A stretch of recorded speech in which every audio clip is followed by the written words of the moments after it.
Assalamualaikum warahmatullahi wabarakatuh.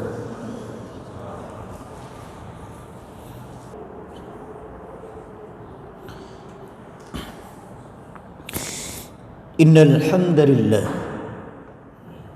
nahmaduhu wa nasta'inuhu wa nastaghfiruh wa na'udzu billahi min shururi anfusina wa min sayyiati a'malina. من يهده الله فلا مضل له ومن يضلل فلا هادي له. أشهد أن لا إله إلا الله وحده لا شريك له وأشهد أن محمدا عبده ورسوله لا نبي بعده.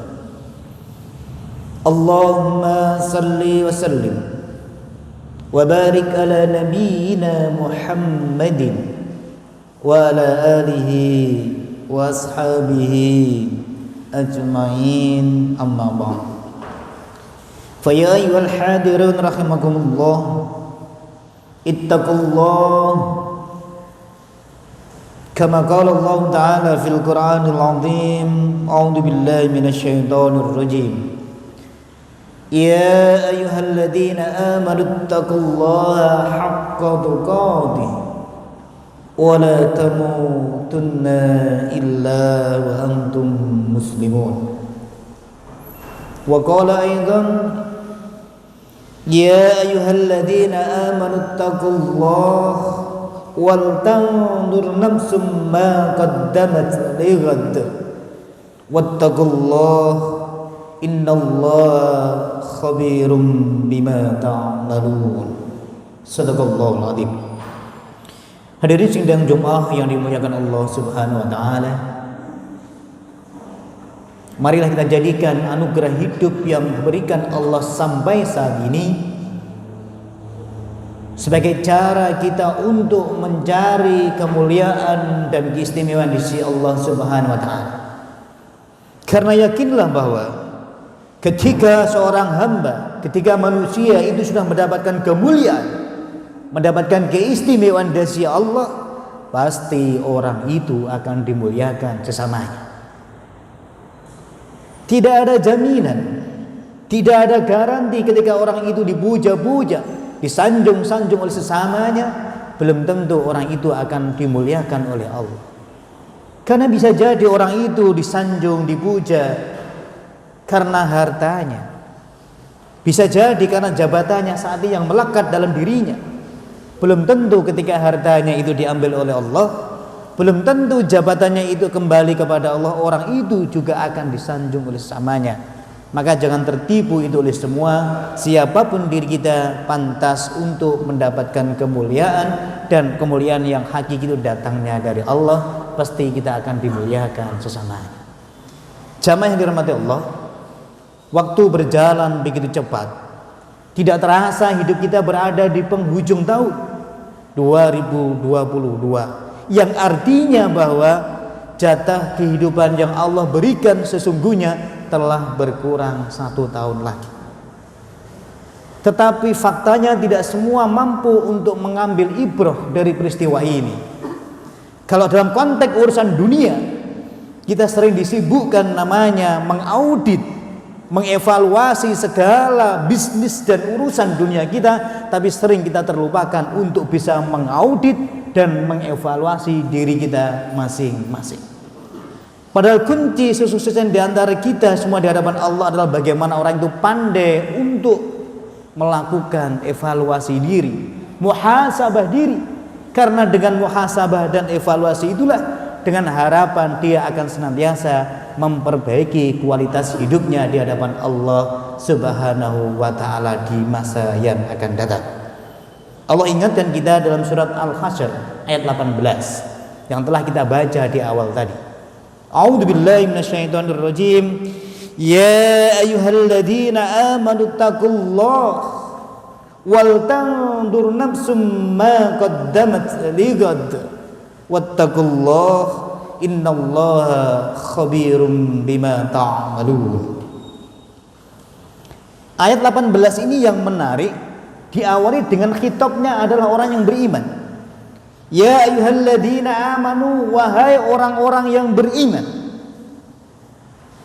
Dan memakai fi'il madhi. Artinya bahwa orang-orang yang telah memiliki keimanan, orang-orang yang telah memiliki komitmen tinggi di hadapan Allah, orang yang memiliki keyakinan bahwa hidup ini ada yang menciptakan, hidup ini ada yang mengatur, dan hidup ini ada ujung-ujungnya akan ada akhirnya, yang akan mampu untuk bisa memakai atau menggunakan ayat Allah ini sebagai bahan evaluasi dirinya. Lantas kemudian dilanjutkan dengan ayat selanjutnya atau kalimat selanjutnya, ittaqullah. Wahai orang-orang yang telah memiliki komitmen tinggi di hadapan Allah, keyakinan di hadapan Allah, berhati-hatilah, kata Allah. Ittaqullah. Takwa dalam bahasa sederhana sering kita dengar, familiar sekali dengan diri kita, adalah bagaimana dialog antara seorang sahabat Ubay bin Ka'ab bersama Khalifah Umar bin Khattab. Suatu hari Khalifah Umar bin Khattab berdialog, bertanya kepada Ubay, wahai Ubay bin Ka'ab, apa yang engkau ketahui tentang takwa? Pertanyaan ini tidak lantas kemudian dijelaskan, dijawab secara detail oleh Ubay bin Ka'ab, tapi justru pertanyaan ini dikembalikan untuk menjadikan pemikiran Khalifah Umar bin Khattab. Wahai Khalifah Umar bin Khattab, untuk menjawab pertanyaan jenengan tentang takwa, apa yang panjenengan lakukan ketika jenengan berjalan kemudian menuju ke satu tempat dan di depan jenengan banyak duri-duri tajam, banyak kerikil-kerikil tajam? Maka jawaban Khalifah Umar bin Khattab adalah, saya tetap akan menuju pada satu titik tujuan itu karena tidak ada jalan lain kecuali jalan itu, dan saya akan melangkahkan kaki saya setapak demi setapak untuk menghindari duri-duri tajam tersebut. Jamaah yang dirahmati Allah, dalam konteks hidup ini banyak ujian dan cobaan di depan mata kita untuk mendekatkan diri pada Allah, untuk berjalan sesuai dengan petunjuk Allah dan Rasulnya, dan itulah gambaran duri-duri yang senantiasa membengkokkan tujuan orientasi kita mencari lillah atau mencari ridho Allah subhanahu wa ta'ala. Maka dalam konteks ini siapapun kita, sebagai pribadi di hadapan Allah, sebagai mungkin kepala rumah tangga, sebagai mungkin pemimpin yang diberikan oleh Allah amanah, baik dalam konteks pemerintahan atau organisasi besar, mungkin itu semua ada konsekuensinya. Maka kita harus berhati-hati betul menggunakan semua amanah itu, karena endingnya akan dimintai pertanggungjawaban oleh Allah subhanahu wa ta'ala. Maka hanya orang-orang yang amanu, orang-orang yang punya komitmen tinggi, orang yang punya kepercayaan yang tinggi di hadapan Allah, yang akan mampu menjalankan nilai takwa, yang akan berhati-hati menjalani kehidupan ini penuh dengan petunjuk Allah dan Rasulnya. Dan ayat yang selanjutnya atau kalimat selanjutnya, wal tandur nafsum ma qaddamat seligot. Hanya orang-orang yang beriman, hanya orang-orang yang bertakwa yang akan senantiasa mengevaluasi segala perbuatannya yang telah dilakukan. Nafsum ma qaddamat seligot. Dan perbuatannya yang sedang akan dilakukan, serta apa yang akan diperbuat untuk hari esok, itu senantiasa direnungkan, senantiasa untuk dipertimbangkan. Karena apa? Karena semua keputusan, semua tindakan, semua amal yang diperbuatnya kelak akan mendapatkan konsekuensi dari Allah subhanahu wa ta'ala. Maka di beberapa tafsir, lighad bisa diartikan bahwa yaumil kiamah. Berhati-hatilah wahai orang yang beriman, bertakwalah kepada Allah dengan benar, karena akan ada hari esok, yang hari esok itu akan dimintai pertanggungjawaban, yaumil qiyamah. Dan lighad yang kedua bisa berartikan wal akhirah, kehidupan akhirat. Wal akhiratu khairu wa abqa, kehidupan yang lebih kekal, yang tidak ada batasnya dan tidak ada ujian lagi. Karena dunia adalah mazra'atul akhirah. Dunia itu bagian untuk menanam, dan akhirat adalah tempat kita untuk memanen. Jamaah yang dirahmati Allah. Kemudian yang kedua adalah Wattaqullah. Kalimat takwa dalam satu ayat ini diulang 2 kali. Ada ta'kid, artinya ada penguatan. Sesuatu yang diulang-ulang berarti di situ sangat penting informasi itu. Hati-hatilah, kata Allah lagi. Maka itu menjadi warning kita bersama dalam mengarungi kehidupan ini, harus betul-betul menggunakan petunjuk Allah dan Rasulnya. Wattaqullah innallaha khabirum bima ta'malun. Dan sungguhnya Allah itu maha mengetahui apa yang telah kita berbuat. Jamaah yang dirahmati oleh Allah, ada kalimat yang menarik. Sama-sama maknanya melihat. Apa bedanya dengan innallaha sami'un basyir? Allah maha mendengar lagi maha melihat. Tetapi di sisi ini, ayat ini Allah menggunakan kata-kata khabir.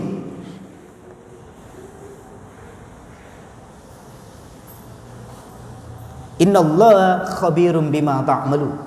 Ternyata kalimat khabir itu adalah bermakna Allah tidak hanya sekedar melihat, tetapi meneliti secara detail apa yang telah kita perbuat. Jamaah yang dirahmati Allah, maka kemudian Umar bin Khattab, Khalifah Umar bin Khattab menyampaikan sebuah pesan. Hasibu anfusakum. Hisablah dirimu. Silahkan kau mengintrospeksi diri apa yang telah engkau perbuat, apa yang sedang engkau perbuat saat ini, dan apa yang akan engkau perbuat kelak. Qabla an tuhasabu, sebelum engkau semua dihisab atau dihitung oleh Allah Subhanahu wa taala. Jamaah yang dirahmati Allah, maka dari pesan ayat ini setidak-tidaknya sebagai orang yang beriman, orang yang yakin akan kehidupan ini adalah ada yang mengatur. Kehidupan ini adalah ada akhirnya, ada masa batasannya, dan ada kehidupan yang kelak yang hakiki, yaitu kehidupan akhirat. Maka setidaknya ada 3 hal penting yang perlu kita renungkan.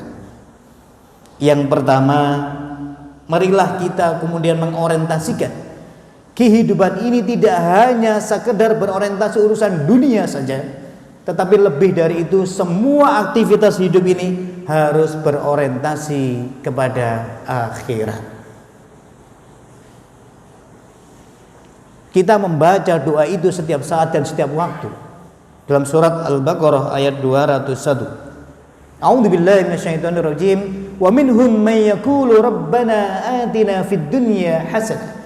Dan di antara mereka ada yang mengatakan, ada yang berdoa, ya Allah, jadikanlah kehidupan dunia ini sebagai hasanah, sebagai kebaikan bagi kami, kesuksesan bagi kami.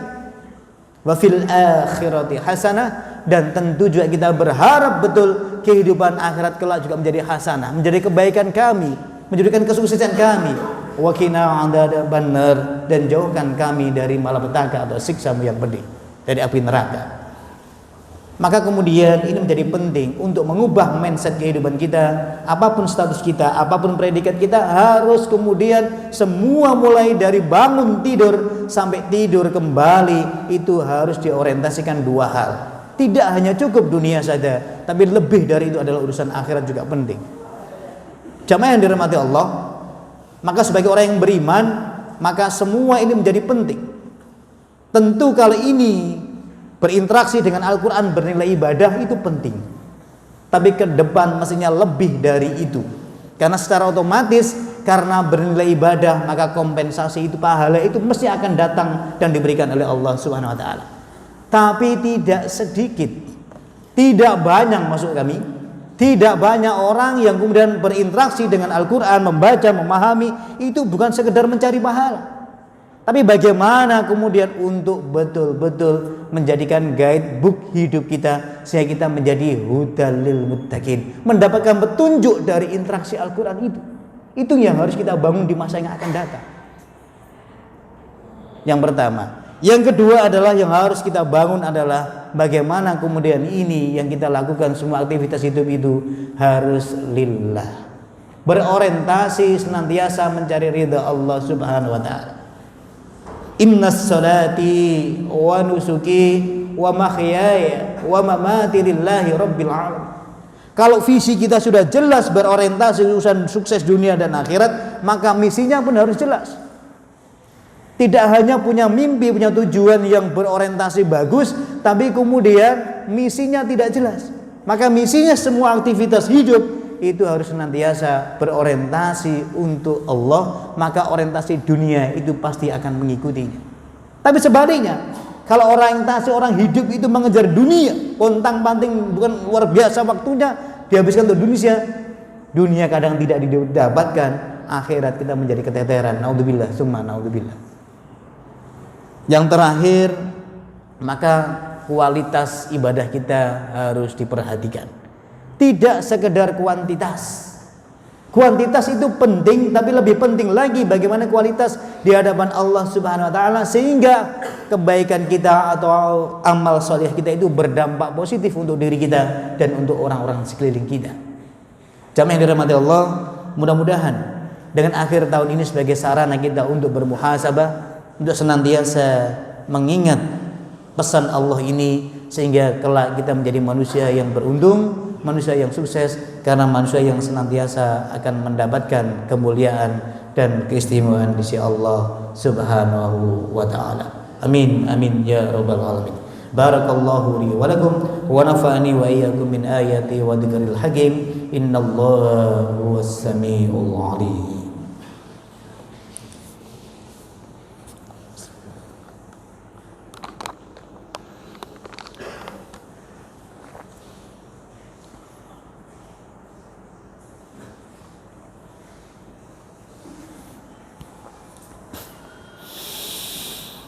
Alhamdulillah alladzi arsalahu rasulahu bil huda wa dinil haqq liyudhhirahu 'ala ad-dini kullihi wa kafaa billahi shahida.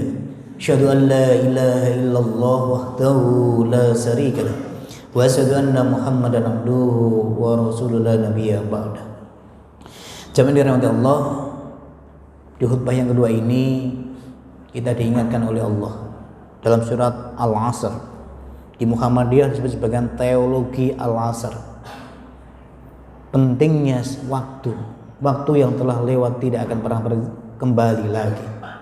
Maka untuk itu kita jadikan betul kehidupan ini bermakna dengan senantiasa melakukan muhasabah, melakukan evaluasi diri dalam rangka untuk memperbaiki kualitas hidup kita di hadapan Allah Subhanahu wa taala.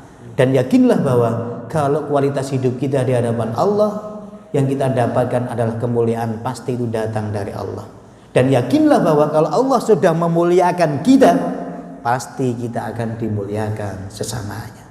Maka untuk itu mari kita mohon pada Allah, mudah-mudahan Allah senantiasa membimbing kita, membimbing akidah yang lurus sampai kemudian kita kembali kepada Allah, sehingga kita kelak menjadi hamba-hamba Allah yang dimuliakan Allah Subhanahu wa taala. A'udzubillahi minasyaitonir rajim. Bismillahirrahmanirrahim. Hamdan yuafi ni'amahu wa yukafi majidah. Ya Rabbana lakal hamd kama yanbaghi li jalali wajhikal karimi wa li 'azimi sultani. Allahumma salli wa sallim wa barik ala nabiyyina Muhammadin wa ala alihi wa ashabihi ajma'in walhamdulillahi rabbil alamin. Allahumma ighfir lil mu'minina wal mu'minat wal muslimina wal muslimat al ahya'i minhum wal amwat. Innaka sami'un qaribun mujibud da'awat. Rabbana zalamna anfusana wa illam taghfir lana wa tarhamna lanakunanna minal khasirin.